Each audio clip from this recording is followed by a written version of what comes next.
নতুন নতুন দাঁত উঠলে পরে বাচ্চারা যেমন যা দেখে তাই কামড়াইতে থাকে, সোফার হাতল, জুতা, কার্পেটের কোনা, হাত পা, লেপ, তোষক, কুত্তার লেজ, বিলাইয়ের কান।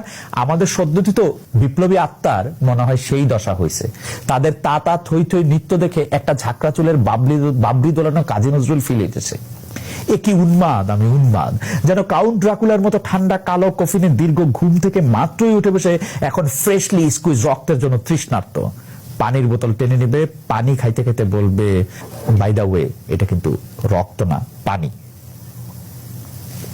যাক, কইতেছিলাম প্রাণের ভেতরে এত বিপ্লবের ফালাফালি নিয়ে এখন কোইনচিন দিয়ে কি করি? চেতনার ভয়ে খাটের তলায় পড়ে থাকা ধুলি ধূসরিত সকল দাবি দেওয়া এখন নতুন আলোর ঝলকানি লেগে মাথা চারা দিয়ে উঠতেছে। সেই সব ম্লান মুখে ভাষার ফোয়ারা। হাতে থাকে পেন্সিলের মতন আমাদের হাতে আছে ছাত্ররা, রাস্তায় ট্রাফিক নাই, ছাত্ররা এসে রাস্তা সামলাইছে, মন্দির ভাঙচুর, ছাত্ররা পাহারা দিছে, রাত্রে ডাকাত পরে তারা ডাকাত খেদাইছে, বন্যার মধ্যে ফান তোলা থেকে সাঁতার কাটা সব করছে। এগুলি নানা ধরনের কথা আছে, বাট এইসব সার্ভিস নতুন। এই নতুন সরকার একটু ধাতস্থ রাখ পর্যন্ত এগুলি কিছুটা কাজের হয়েছে, কিছুটা অকাজেরও হয়েছে, সন্দেহ নাই। বাচ্চাদের পিকনিকে বনে জঙ্গলে একদিন দুদিন চুলা বানায় রান্না করার আনন্দ আছে, সেইটাও মানতেছি। কিন্তু শেষ পর্যন্ত বন্যেরা বনে সুন্দর, ছাত্ররা শিক্ষাঙ্গনে। বেশি দিন অন্যদের দায়িত্ব পালন করতে করতে তারা ছাত্র হইতে ভুলে গেল না তো? এত উত্তেজনাময় জীবনে কেউ পরীক্ষা দিতে চায়?